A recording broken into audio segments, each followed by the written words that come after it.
what we're talking about on this day, so. Okay, so what are we talking about on this day? Well, there have been a few game releases that have happened. Yeah. Ja. And I'm interested in talking about one, but you mentioned to me before the podcast started there was another game that you had on your list, and we'll go through that one as well. And then we'll probably go into all the randomness of whatever this month entails. So basically, Oblivion got re-released after 20 odd years. Mental. Yes. Absolutely crazy. What do you think? For me, I've played the game. I've gone into it. I absolutely love the thing. It's absolutely, well, I mean, it is what it is. They've remastered the whole damn game. It feels. Is it much different? Whenever I think about the old game, I think how perfect it was, how beautiful it was, because it had so much impact on me when I first got into gaming. It was like one of the first proper games. Like that was like an RPG style game for me when I first ever played it 20 years ago. Yeah. And to bring that back, but then to go like it took away that horrible motion blur and updated all the graphics, and it was like, oh, you know, now it's made for like it's. I think it's still made for the old school players, but it's just nice on the eyes, if that makes sense. Is it literally the same game, or have they changed bits of it? You know when they release. When they've done remasters of certain games before, I think even as stuff Fallout and other games where they've done remasters, they've also changed the storyline slightly to more a modernised touch. Have they done anything like that? Even like as simple as like when Call of Duty have done their Modern Warfare remasters and things like this, they've always changed the story. Slightly. See now okay, so that's where it gets in a little bit weird, because in remasters, and so you gotta keep in mind there's remakes and there's remastered. So Call of Duty Modern Warfare is a remade game, so it's a reimagining, a remade version of that story. So everything's different, but based around a similar line. Yeah. So this has happened before. So Tomb Raider Anniversary, that's a remade game because it's a remake. Yeah. So Call of Duty, Tomb Raider. Sorry. So So what was it? Call of Duty Modern Warfare is a remake because it's vastly changed the story. Tomb Raider Anniversary, it's a remake. They rebuilt those levels from scratch. This is a remaster. Everything is pretty much it remains the same. It's just a lot of graphical updates and smoother gameplay. So that's So that's what I mean by that. So and to be able to venture forth into something and to look at things and go, oh right, you kind of get a look at what the developers wanted something to look originally. At least that's what I get from that type of stuff. Yeah, but so it's just obviously. What game has actually done that when they've just upgraded the graphics, but it just wasn't as good as it literally was just a HD version of the previous game. There was another game that came out quite a while ago. What was it? The Last of Us. Yeah, actually, that's literally a prime example. Actually, Last of Us. But didn't they still change certain parts of the story in The Last of Us? I don't remember. I never played the remastered. Because I played the remastered stuff and I played both versions of it, but it felt like from like my limited knowledge on that game, from memory, I remember they still changed certain parts of the story. And that's the only thing. Like you obviously, if you don't play both of them in unison, if you're not playing the original Oblivion and the new remastered Oblivion, I guess you won't see the difference straight away. But I've noticed that with when they put a modernised kind of remastered touch onto a game, they typically change parts of the game slightly to try and go with this kind of a modern side of things. I always get sometimes the feeling that game developers just remaster okay, you get this big thing in the media where this game's only 2 years old, why does it need a remaster? This game's only 5 years old, why does it need a remaster? And I'm like saying, well, that game company, cares so much about that game, they're remastering their own game, I mean, if you've got the complaint of why is this game getting a remaster and that game isn't, I always feel like when you say like, oh, this game gets remastered because that company wanted to remaster their game, they wanted to bring it into a fresh new light. Whether they've done that too soon is completely up to them, but like it's up to the game company, not the games. It's like Well, yeah, but obviously the game company for Bethesda is, I think you told me this just before the before speaking, was what's it called? It's Xbox, isn't it? It's Microsoft. It's Microsoft, yes, and Microsoft have a very lovely. They like to resell their own things again. Yeah, Halo's had a remastered. Yes, that was a good remaster. That was very nice. When it was done. The thing is that's what I mean, because even the original Halo games, they all remastered them, didn't they? From Halo, the original, to all the way through to Halo. Was that Halo 3? Yeah. I think they did a Halo 3. I don't know if they did ODST, but I remember they did a Halo 3 remaster and stuff like this, and obviously just up the graphics a bit more. I think that was through the Halo Anniversary Edition, was it? It was Halo 1 and Halo 2 that got the remaster. Yeah, Halo 1, Halo 2, yeah. Halo 3 didn't get it. Which that would be quite interesting, actually, seeing a Halo 3 remastered. So obviously that was one of my games when I grew up. I loved it. Here's something. It was very, very fun game to play. Yeah? Every game, every now and again, gets a slight graphical update. Yeah? So, yeah. As we upgrade, like, from 2013 all the way up to now, some games have, like, just have small edits in their game. This is why your game gets updates, because they just tweak the graphical settings inside their own game just to make it a bit more modernized. And if it's really outdated, then they come out with a proper remaster. So it's like, yeah, there are games like from 2013 that are like, I don't know, The Witcher 2, yeah, they don't have to do a remaster, but they have done little graphical updates here and there just to make sure it's still playable on modern consoles. Yeah, I was about to say though, but games like The Witcher and stuff, they've got very, very, they're open to modifications where people have already done that prior to obviously the actual main developers doing it. I guess obviously with Oblivion it's the same though. I mean, there was already people that have remastered the HD quality and re-rendered the whole game pretty much through mods. It feels like they've just done a cheap way of reselling the game, obviously, but as you said, it's through Game Pass anyway. Yeah. That's the thing though. That's my only issue with remastered games. Yeah, and here's the thing. I love it. I love the fact we all get to replay this magnificent, beautiful thing in a fresh new coat of paint. Yeah, but like the original game had writers, voice actors. Yeah. They had to hire them all. They had to pay them all and all that kind of stuff, and and all that kind of stuff. And then they put a game out, and then you'd pay 40, 50 quid for it, and then you'd have that game to play, With a remastered game, you don't have to hire voice actors. You don't have to write script writers, game, like you don't have to hire the extra stuff. You just have to redesign the look of the game. Don't you? I was about to say, and also the audio. They can just get audio enhancement software, which re-enhances the audio anyway, which makes it sound like it's new. But then also now you've got things like AI, which AI will enhance that audio to make it sound different from the original. You know, AI is probably one of the biggest things in the gaming industry now, because you can pretty much build a whole game just with AI. You know, if you've got the right software. It's crazy, like where the gaming industry, but even the world's going with it all. You know, I mean.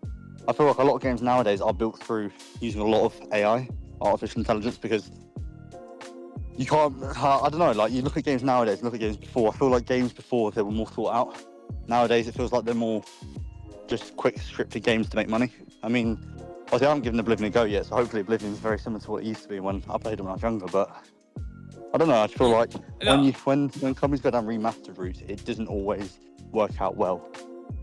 Yeah, no, I was gonna say, it's like, I just felt personally that it's a little bit cheap for a company to, to sell a game for 60 odd quid without having only having to do the work of recoloring and retexturizing things. Yes, I love the fact that it's done like that, because I'm gonna be very interested, especially if it's on Game Pass. But for the people that have to pay 60 quid for that stuff, it's like, really? It's like you haven't done that and that. You've just enhanced that and that. There's a difference between creating something and remastering something. So I'm like, maybe I would love to know the difference in costs. You know, the difference in costs for them to remaster a game compared to obviously developing the game.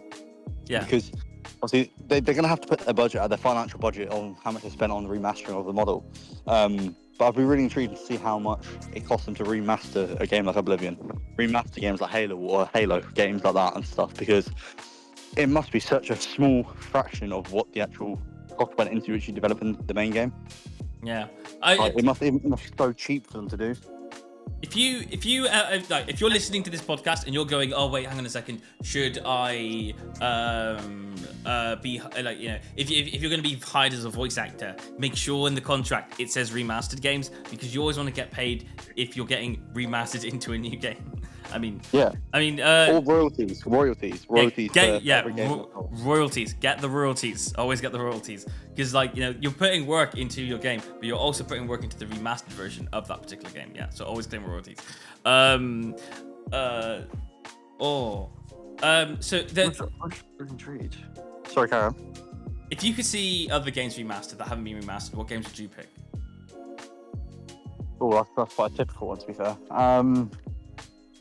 Crikey. The thing is, though, is that I'm not a fan of remasters. Like, personally, I don't see the benefit or need of remastering. That's where I feel like the modding community come into play. You know, rather than leaving it to a whole developer to do, because it's just a cheap, as you said, it's a cheap alternative way for a company to make the money, and it just kind of gives them a break from making an actual game. Does that make sense? I think I think Oblivion works, and I say why Oblivion works. Yeah, obviously, I don't know yet, but I'm excited to try it. If you look at how the older Oblivion looks, it's 20 years old. The graphics on the original, there's a massive difference. Like, they put a lot of work into that. There are games that are like 10 years old that I'm like, really? I don't think you needed to do that just yet. Like, we're not quite at the stage where you need to bring. The older game is absolutely still fine. Like, there's no issues with the older game. There are games out there that I think would benefit from like a proper full-on like Unreal Engine remaster, and Unreal Engine 5 instead of using like 3, which they used like 10 years ago when they were building a lot of other games. Yeah, I think I've got a list of the games that I would remaster. I'll go search, and then this is my list in my other video. I'm gonna find it up. So yeah, that's fine. I was also going to say, because obviously Oblivion is also considered larger than Skyrim itself, isn't it? Like, Oblivion has got a big land of the world kind of compared to Skyrim, supposedly a lot of people say. Obviously, because I think Skyrim's marginally smaller than Oblivion, the actual kind of game itself. Yeah. I think they say to complete it around 100% for you to complete Oblivion is around 184 hours or something around there. But I'm not 100% sure about how long it takes to complete Skyrim. Do you think they're gonna? Do you think they're ever gonna do a thingy for Skyrim? Did you think there would have been? See, the problem with Skyrim. Skyrim doesn't need it, personally. I think Skyrim's already had it done. Yeah, I know it has, hasn't it? It has. It's done re-releases, another re-release of a re-release. It's done a re-release. Right now, Skyrim is against Grand Theft Auto. Like, Skyrim and Grand Theft Auto 5 are the two games that have tried to come out multiple times on the consoles, and have tried to kind of remaster their game as well. Like, they've always, like, GTA 5, if you played the original very first Xbox 360, and I have to put in there 360 because we're now playing on the Xbox Series X. That is, how many generations? 1, 2, and 3 generations of consoles? 3 generations. What the hell? Different generations. And the thing is, though, is that even from just the jump from Xbox One to Xbox Series X, obviously they're not compatible, because the Series X is more now on par with the PC version, where it is on par with the PC version of GTA. You know, like it can run the exact same, because pretty much the Series X is a computer. You know, it's just a very fast computer that Xbox has built, or Microsoft has built. That's why the games now run. You can run the equivalent of what PC can run in sense of for GTA 5. That's why they're not cross-compatible between 1 to Series X, because there's more content on the Series X compared to the 1. It's crazy, because even like different cars and stuff, I think they've added different cars to the Series X compared to the 1, if I'm correct. I think there's lots of deviations on different parts of it. But obviously with GTA, if we're on the top of GTA 5, I mean, what is going on with GTA 6? When is GTA 6 coming? It's okay. So here's my thing for that, because I've thought about this one a lot. GTA 6 is a game that's supposed to be getting released this year. So that's good news. That's a good start. They said end of this year, but they put it off and postponed it quite a lot. And I've heard it's based in, is it Miami? Yeah, it's Miami. There have been no delays. There haven't been delays to confirm. There's not an actual official date, so it can't be delayed. It just says this year, so it could come out in December this year. And you know, until their next trailer that comes out that gives a proper date reveal, we can't confirm or deny that it's coming out this year at the moment. Not officially. But you know what? I had a look. I didn't actually know that they released the official trailer because I'm quite far behind in kind of the gaming scene. Obviously, the last few years I haven't been.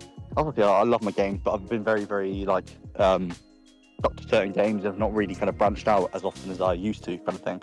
But when I've looked at different trailers and stuff for the new GTA 6, the game does look excuse my French, but it's stunning. It's stunning. You It know, is. like the graphics do look so good. Like it is very crisp. But graphics isn't everything. Obviously, graphics for GTA 6 have to be perfect because of how many years. I mean, it's 2013 the first version of the GTA 5 came out. You know, that's 12 years already. They've had 12 years of development. Obviously, yes, they've had two more consoles that came out, so they've had to remaster the game. But Rockstar have made, I think they made within the first month or within the first certain amount of hours, they made over $800 million or something stupid. They made back the equivalent of that within about a week. They made how much they put into making GTA 5, they made back within a week. That is crazy to me. And then obviously they've sold, I think it's around $8 to $9 billion worth of sales for GTA since its release. You know, and the game only cost them about 200 million to make. And apparently the new GTA 6 is the estimate. I think they're putting about $2 billion into the development for GTA 6, which is probably one of the biggest budgets ever put into a game I think I've ever heard of. I don't think I've ever heard of a budget being to that extent. $2 billion into development for the new GTA. $2 billion. $2 billion. That's an estimated value of what it's potentially been put into it. Obviously, the facts and figures are still loose, they always are. But now they'll be more accurate once the game's fully developed, fully out. Because obviously, there isn't a defined budget for the game. I mean, Rockstar were very open about this from when they first started speaking about GTA 6, that there isn't a defined budget for the GTA Grand Theft Auto. It is, they'll just spend the money, you know, they'll build the game exactly how it is. You know, that's the one perk of Rockstar, you know, as much as they are money grabbers, you know, with all their DLCs and different parts and things in different parts of the games. Chat cards. They are actually saying there is no budget to build this game because they know how important the next version of the Grand Theft Auto is, because it's not just our generation, it's the new generation they need to get hold of. You know, they need to pull in these new generations like they did with me. You know, I played GTA 4, I played all the Grand Theft Auto, Liberty City, you know, I played all of them, you know. And GTA 5 was the thing that pulled me in even more, because then you got this completely different version of Grand Theft Auto. You know, you remember when we played GTA 4, it was very simplistic, you know, you didn't have that much to do in the online, really. Then you went to GTA 5 and I was like, wow, heists, buildings, cars, garages. Like, what do you think the next step is for GTA 6 in the next version? Do you think there's any additional features they might add? There's a situation for me, and you know, this is kind of what I want. You know, this is the thing ongoing. Yeah. Yeah. I'm a little. This is the thing. I'm scared. I'm scared about GTA 6 because I'm scared it might get too big. Too big. I think it might get. I'm a little bit feared because I'm like, oh yeah. They could go all this stuff in, and that'd be great. But if it goes too big, there's a problem as well. Because, like, for example, I'll describe this to you. Grand Theft Auto 5. You've played Grand Theft Auto 5 and Grand Theft Auto 4, yeah? Yep, and the third one and all of them, yeah. And let's be fair, you've completed them, yeah? Have you completed those games? Fully completed, yeah? Multiple times. Yeah. Let's go with Mass Effect. You've completed Mass Effect, yeah? Yep, all the way through. Brilliant. Okay. What about The Witcher? Now, Witcher is a bit of a different story because that game is. Now that you are correct with this though, because the only game I didn't actually complete out of all the Mass Effect kind of thing was Andromeda. Funnily enough. Yeah. Andromeda, because of how big the game actually was. And you lose a sense of purpose. And on top of that, when it comes to the gameplay field, did you feel like there was a lot of gameplay differences between Mass Effect 2, 3, and Andromeda? Like, I didn't think there was that much to turn me off. It wasn't the gameplay field that turned you off, was it? No, it's just it feels very long and dragged out by the end of it, if that makes sense. I feel like you're kind of having to push through these like mental barriers to be able to kind of actually enjoy the game, which I don't feel like Mass Effect the trilogies ever did. Yeah, and I've completed Mass Effect Andromeda, and it does feel long and dragged out. And once you've completed it, you're a little bit scared to replay the game from scratch again, because you're like, if I'm gonna go into this, I know it's gonna drag me out again. And then you get that feel every time you begin that type of game. Yeah. And that happens with a lot of games lately. And I'm a little bit scared of Grand Theft Auto 6 could fall into this trap. Yes, it could be big. Yes, it could be fun. And yes, it could have that same Grand Theft Auto style. But if it falls into the trap of feeling long and dragged out, that's what's going to turn me off. Yeah, facts. And do you know what I think? I think this is where a lot of these main developers, like Mass Effect Andromeda, when it was made, when the new Fallouts, you know, Fallout 4 was an amazing game. Granted, it was an amazing game. I loved the pieces, but I feel like it was just on the edge of being a little bit too much. Like, it was just about right, if that makes sense to you. Sorry, it's a few motorbike. So which one? Sorry, say that again. So when we played Fallout, for example, Fallout 4, I would say that was just about right. You know, like there's so much to do on that game. You know, there's so much to do on that game, but I feel like it did it the right way, if that makes sense. You know, that's one of probably the last kind of that generation of kind of Fallout games and Mass Effect. You know, the trilogy and things. I feel like that's where my baseline hit. Like with GTA 5 was the perfect amount. However, they could have added a little bit more, and that's where I'm hoping with GTA 6 they add more. Like even as simple things like, you know, when we're driving around in our cars, why is there not a fuel? Like, why do we not fill our cars up? You know, it's simple little mechanics like that. Why is that not a thing? You know, like make it, if they want to be making a game that's relatively realistic, you know, and enjoyable, that features I feel like they should add. Not so that it's like overly dwelling on the rest of the game or anything like this, but there's many little features that they can add to make the game feel more packed together, so you're always doing something different. And I feel like single player, massive open world RPGs is not the route anymore. I feel like they should make it more co-op. You know, co-op games, especially with, let's think about GTA 6. They were able to make a co-op version of the thing, or you can do a single player, or you can do a co-op campaign on GTA 6. How much better would that be? True, yeah, absolutely. If there was a co-op GTA, yeah, that'd be great. They blanks. It fills in. It does.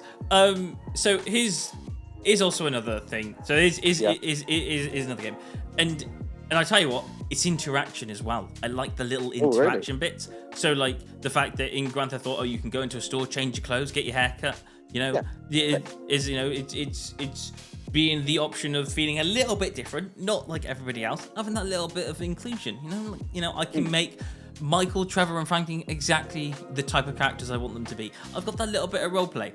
I kind of want them to, you know, one thing I always say, when you release Grand Theft Auto, please, for heavens, make sure there's indicators in a car those first few hours of GTA before we start actually doing criminal stuff. I like to pretend I'm slightly trying to be a normal person, but like I just constantly get those parts where like I can't use indicators on the roads, or I can't fill my car with petrol, and it's those little inclusion bits. You know what? Like, you know what game? I can't go to a restaurant and eat food. Why not? You know, why can't Michael take Amanda to a restaurant and go inside it and eat the like? I don't know what it is.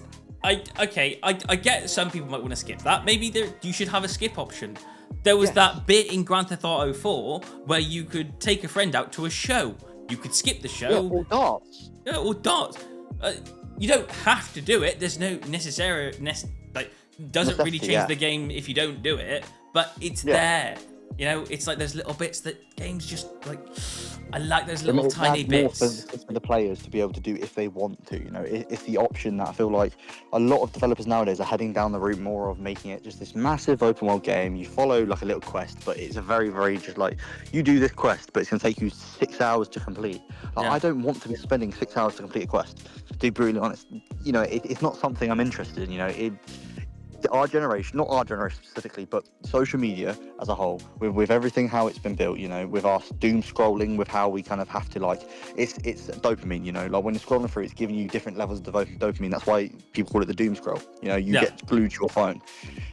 We will have very short attention spans now, specifically because of social media, and gaming has to follow kind of the same suit, otherwise it won't be as fun anymore, you know, because the next generations are set on this thing where things are like they have to be straight, there has to be something going on that can always trigger off their dopamine, you know, to make their adrenaline go, to make the enjoyment always come, whether that be something unique or something small. You know, that's where games have to kind of like concentrate on, rather than concentrate on, oh, let's build loads of quests to make it look very beautiful.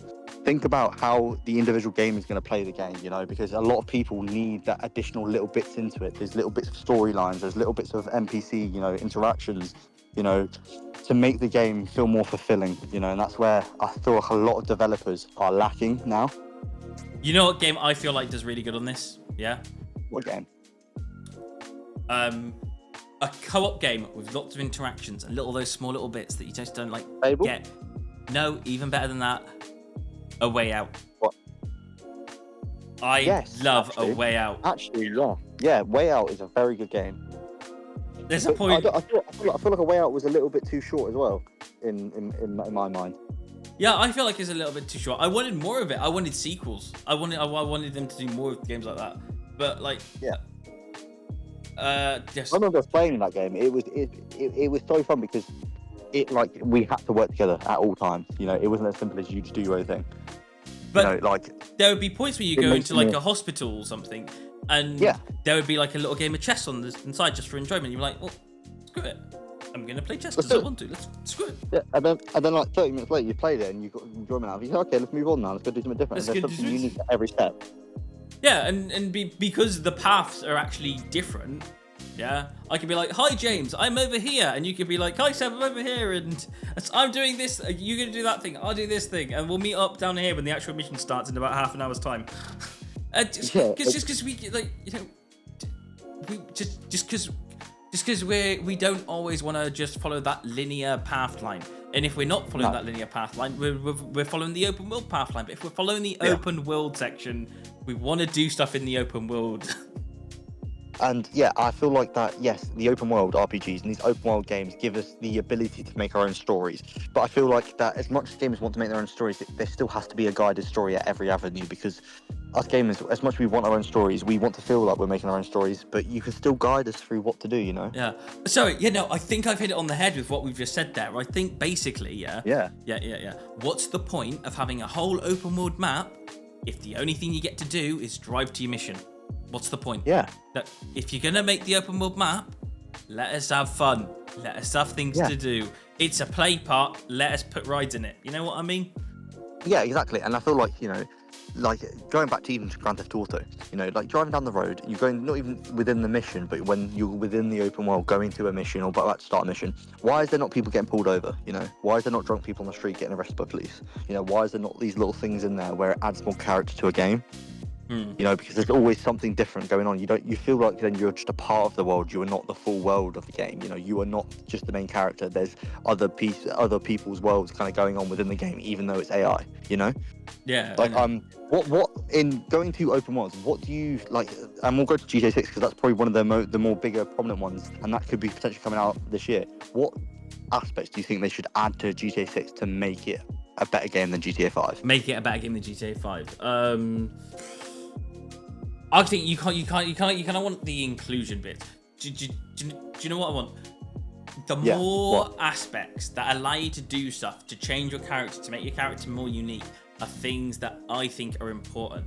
So, for example, some of the things that they didn't add in Grand Theft Auto 5 that I think would be kind of cool.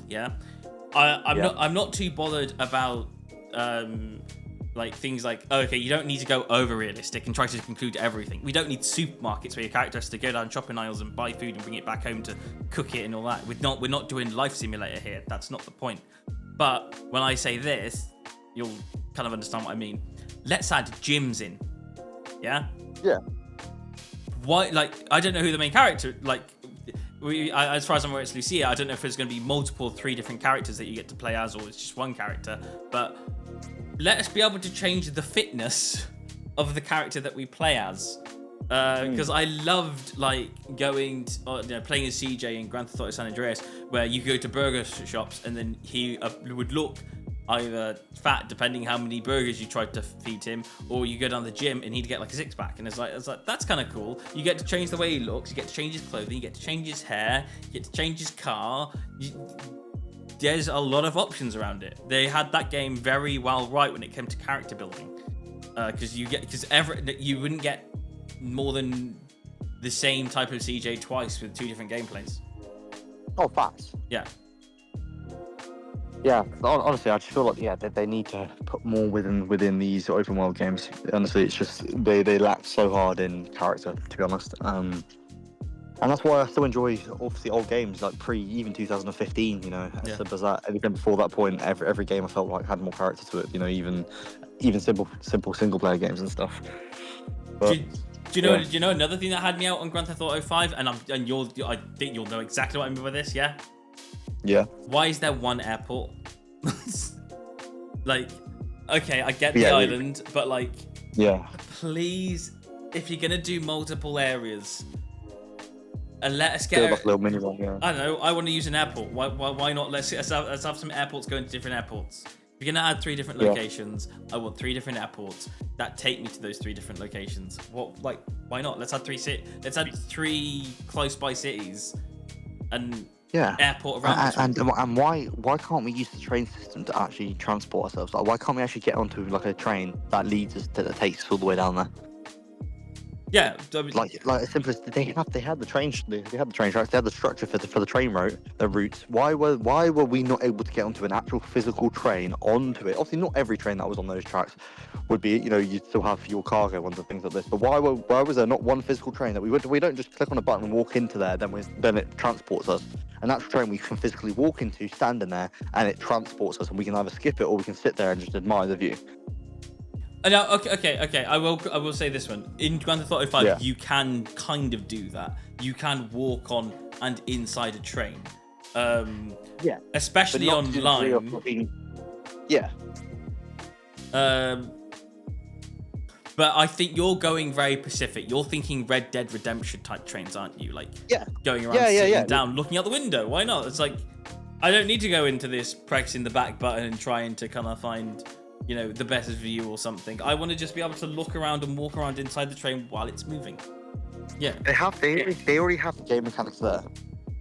I think they need to now do a bit of a mold of all the best mechanics they have built over the years from all of the games that Rockstar have and put them all together, and I'm hoping that with this new Miami game, it's going to have a lot of character. I want to physically be walking out of my house, either online or on single player, and there could be someone getting mugged, literally just AI mugging another, like an NPC mugging an NPC right in front of me, a police car's pulled someone over, there's a burst, the tree that fell down on the road, you've got random events within the game that give the game character, Yeah. I think things like that is the best thing for obviously these games to do next. But what were you gonna say? Sorry. I was gonna say, one thing that I really liked about the Grand Theft Auto Online, and I really hope they pick up on this, is the fact that in some vehicles you get to walk on inside the vehicle. So, for example, the Avenger. The Avenger.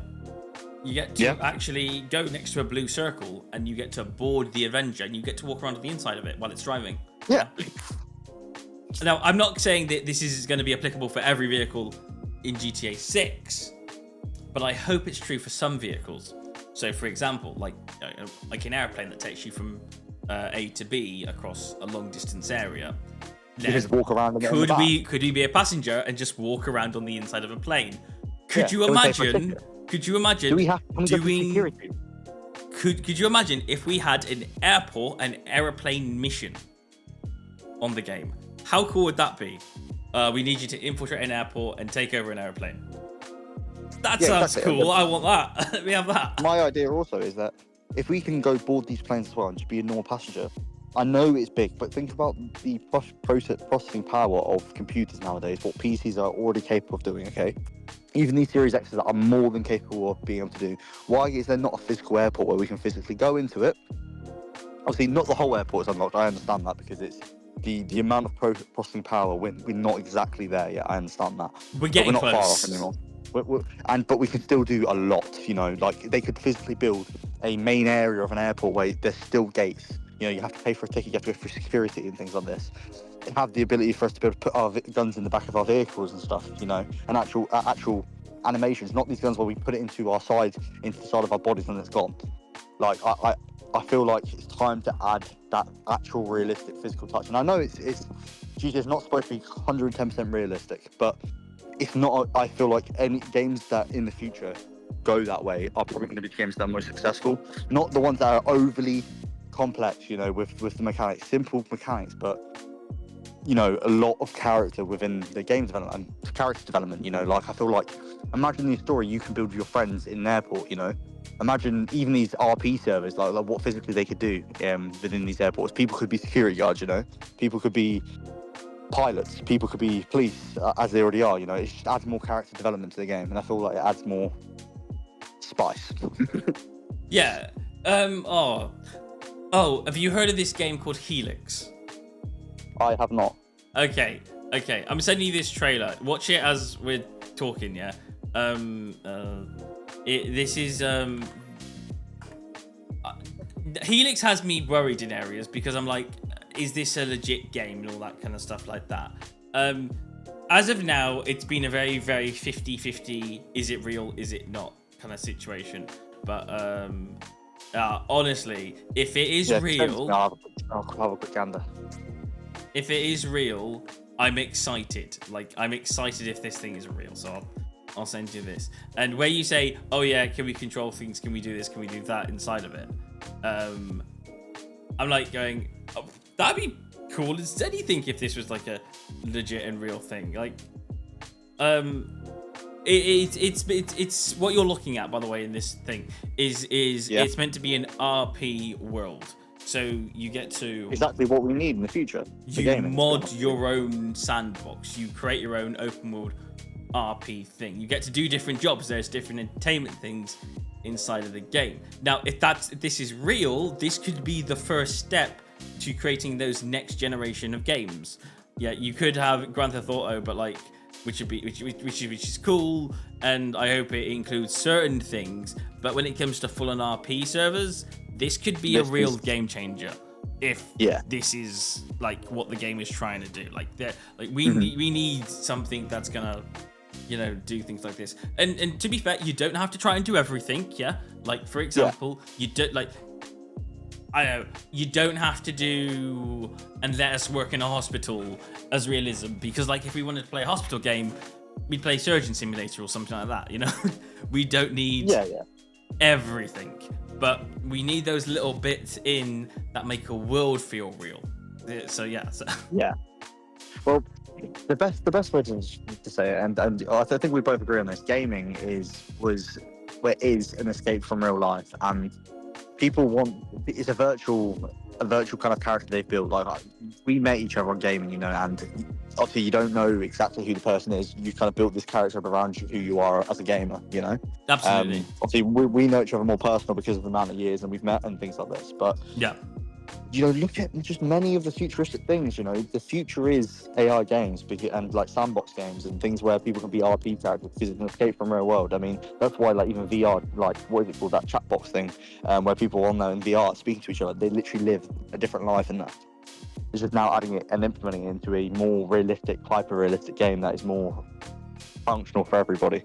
I feel like, as much as it's scary, I think the future of gaming is that way. Obviously games like GTA, you're completely correct. It should never go to hyper realistic because it's not that type of game. I understand that, completely understand that. But as you said, there has to be elements of it added to make it feel more realistic. I completely agree with everything. And I've just watched the trailer and it's insane. If they were able to implement this will be amazing. I mean, another game that we both know about, I haven't played much of for quite a while, but I don't know if you've ever played it since, but Star Citizen is a very, very good game within itself. We always said about Star Citizen, like the way that Star Citizen's going, it's a very, very good realistic game for the future, Yeah, when you say escapism, and is the thing that I absolutely love when it comes to that type of thing, is we say escapism. Basically what we're saying is we get to experience stuff that we'd never experience in our lives. Like for example, like you've taken down the route in your life where you're not going to be delivering goods from here, there to another country. There will be people that do that, but personally, like me and you, I don't think we personally will. No. There'll be other jobs for us that we like doing. And because we don't get to experience that, but actually we can. There's Euro Truck Simulator. I play that loads. We get to have this open window of having an alternate life of going like, okay, this is what that is experienced like, or it might not be 100% accurate because like I don't think no games are going to hit every single nail on the head, but they'll hit quite a lot of them on some of these games. Yeah, and you'll get to go like, oh, okay, so like, all right. Now I get to experience doing a job as a truck driver, or I get to experience a job driving trains, or I get to experience a job of running a gas station, or stuff like that. It's like that they're little these they let it experience something else. And then there's even wider ones, like for example, like you said, Star Citizen. Star Citizen it's a game where you're never ever in your lifetime, and none of us will get to experience space and travel or something like that on that scale.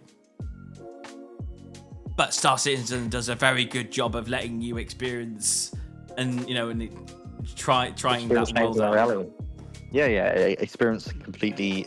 Obviously, I feel like us traveling the stars is not a impossible thought within our lifetimes, but to the extent that we can within gaming, yes, as you said, it's an alternate reality. We get to live a life that we never will. We want to be a bank robber, we can go do it, like within this alternate reality rather than doing it in real life. And obviously it's, when you put it in that perspective, it's probably better that way. But racing as well, racing in a game is better than obviously being on the streets racing yourself. Like it's safer, and you get an experience a different reality without having to physically do it and you'll put yourself at risk or do other different parts of your life. As you said, we're all set in different ways. Like I'm going a certain way and you're doing like your career as well. But we would never ever try these certain things because it's not within it's not our personalities. We're all built for different things. As you said, everyone does different jobs. We're never going to be firefighters because those people have to be a certain person. They have to have a certain trait and have certain kind of demeanors about them, and confidence.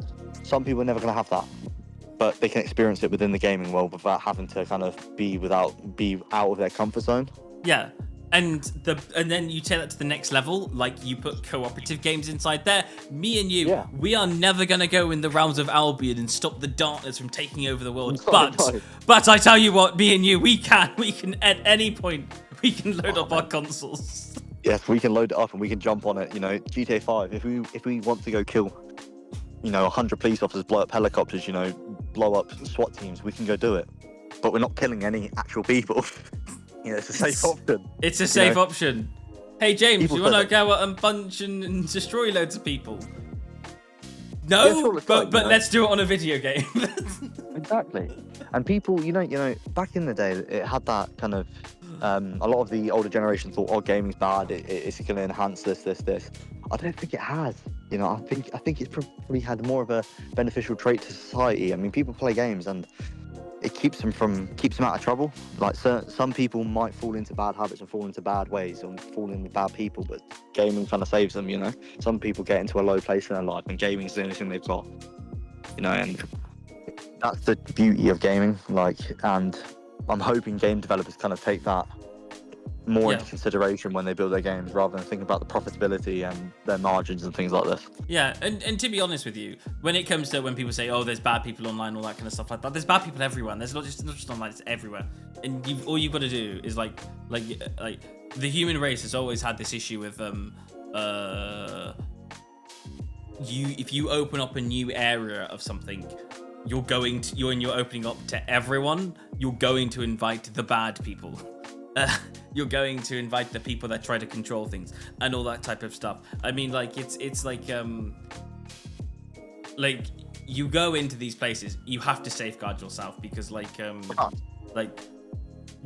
matter what you do in life, there's a lot of good people, and just as equal, you open the floodgates for bad stuff to happen as well. So it's like you say, bad influence, video games, and all that kind of stuff.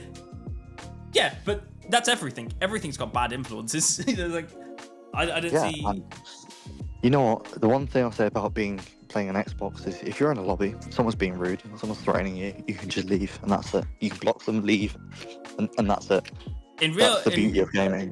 I feel like gaming is probably safer in so many different degrees compared to, actually being there. Think about being in that situation where someone's threatening you to your face.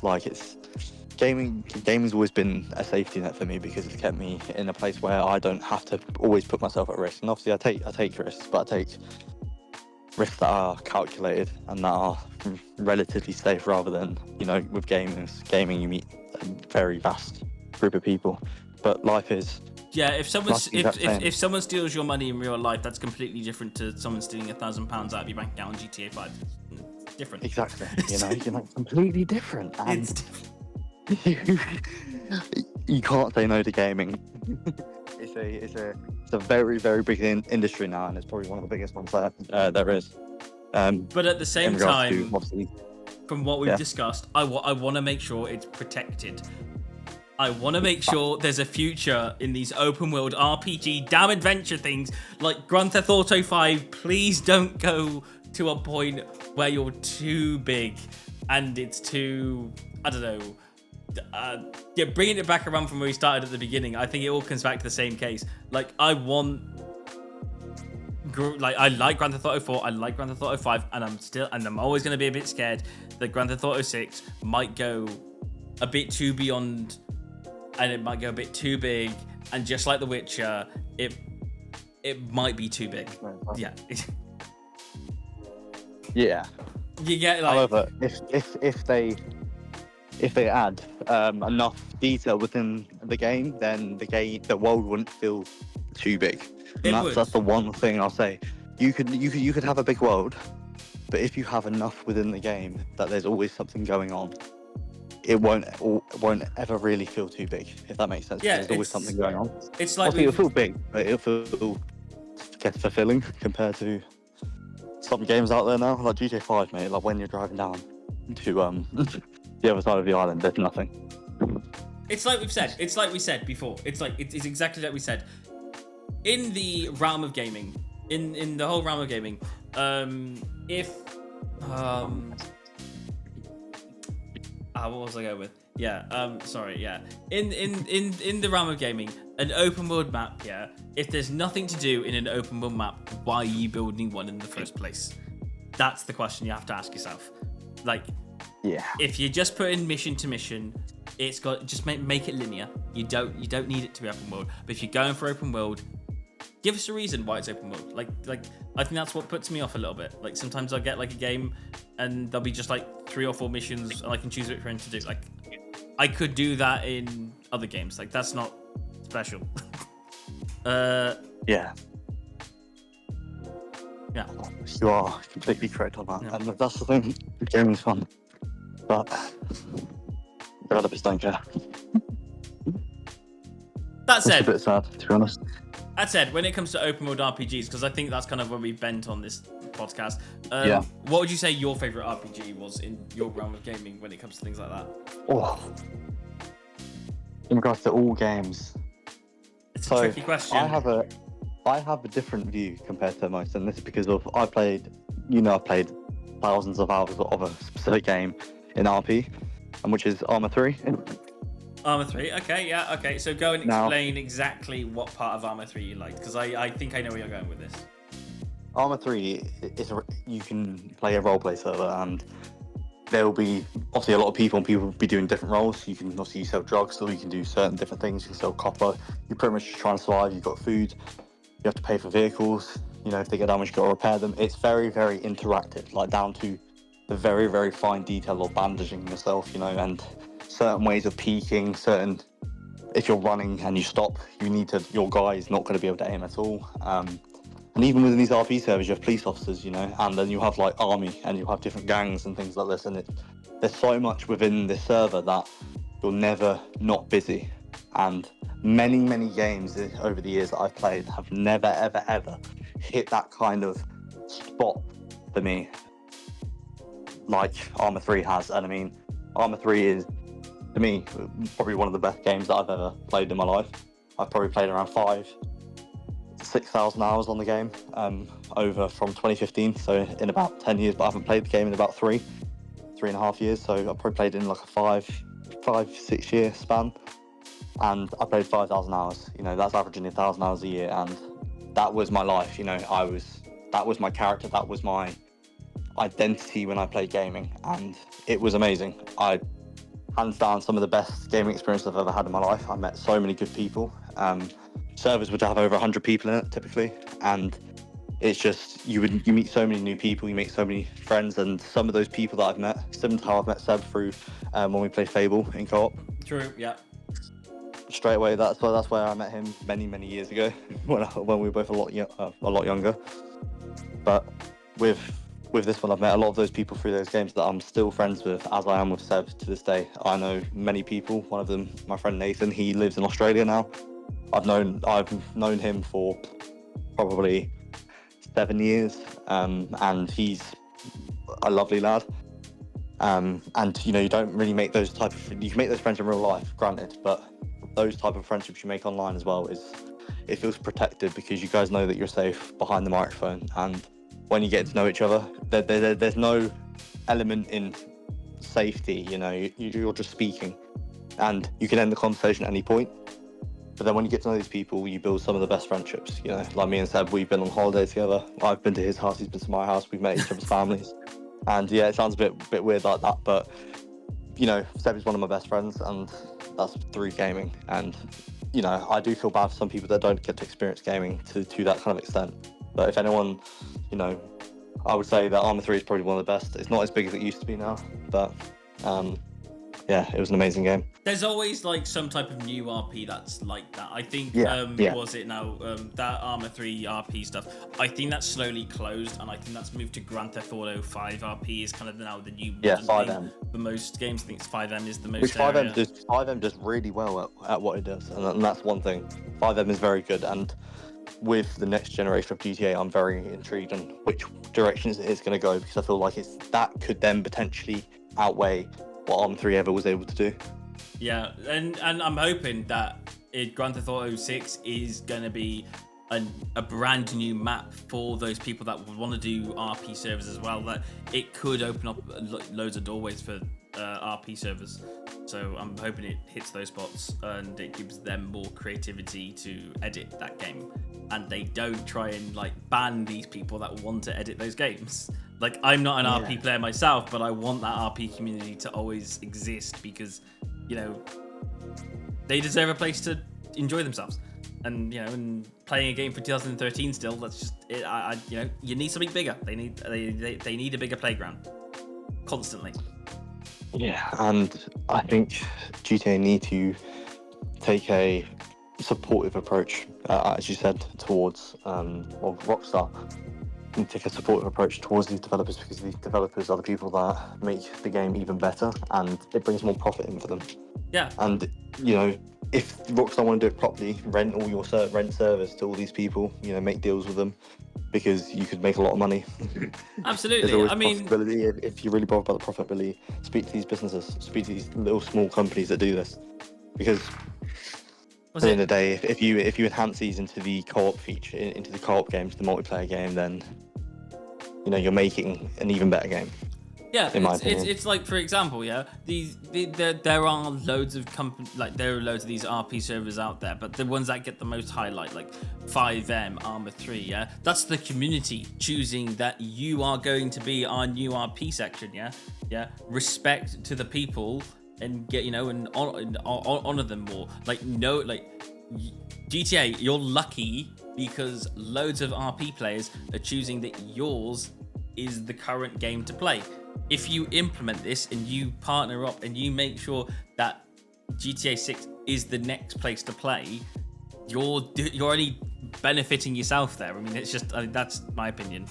At the end of the day, they make a lot of money anyway, granted.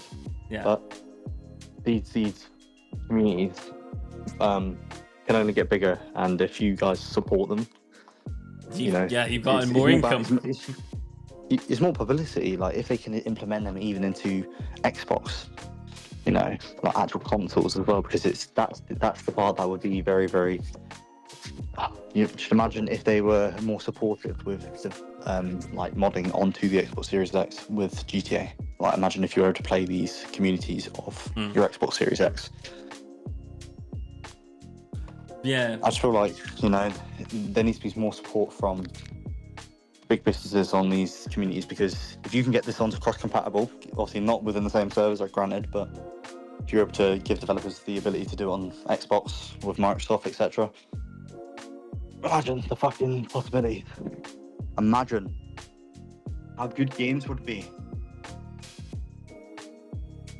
Yeah, that's a good point. Yeah, exactly. No, yeah, I completely agree. Oh. Well. You know what, after all that talk, you know what my game still is? My game that I mostly enjoyed, the one that allows me to do a lot of different things and just to experience the game, yeah?